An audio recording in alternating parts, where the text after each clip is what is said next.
டே 2 இன் San Antonio வந்து நாங்க சீ world தான் வந்தோம். சீ வேர்ல்டு இந்த மாரி தீம் பார்க்ஸ் வந்தா 1 டே ஃபுல்லாவே வந்து இதுக்கே கவர் ஆயிடும். வேற எந்த பிளேஸஸும் போகவே முடியாது. இங்க வந்து நெறைய ரைட்ஸ விட இந்த மாரி ஷோஸ்லாம் நெறையா இருக்கும். டால்ஃபின் ஷோ, அது இல்லாம ஷார்க்கு, இந்த மாரி சீ லயன் இந்த மாரி நெறைய டிஃப்ரெண்ட் ஷோஸ்லாம் இருக்கும். அதெல்லாம் வந்து மெயினா பார்க்கலாம். ரைட்ஸ்லாம் கூட மத்த நெறைய தீம் பார்க்ஸ்ல இருக்கும். பட் இந்த மாரி ஷோஸ்லாம் வந்து இங்க நெறையா இந்த சீ வேர்ல்டுல மெயினா இருக்கும்.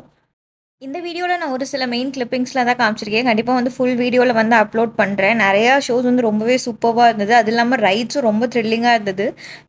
ஆனா, இங்க இருக்க டெம்பரேச்சர்ல வந்து ஃபுல் டே வந்து சுத்துறது ரொம்பவே கஷ்டமா இருந்தது. பட் ஒரு சில வாட்டர் ரைட்லாம் இருக்கும். இங்கேயே வந்து 2 பார்க்ஸ் இருக்கும். அக்வாரியம் தனியா இருக்கும். அது இல்லாம இந்த ஷோஸ், ரைட்ஸ் இருக்கிறதெல்லாம் வந்து தனியா இருக்கும். நம்ம வேணுனா டபுள் 2 பார்க் டிக்கெட்ஸ் அந்த மாரி எடுத்துக்கலாம். இல்லன்னா வந்து சிங்கிள் பார்க் வேணும்னா அதுக்கேத்த மாரி எடுத்துக்கலாம்.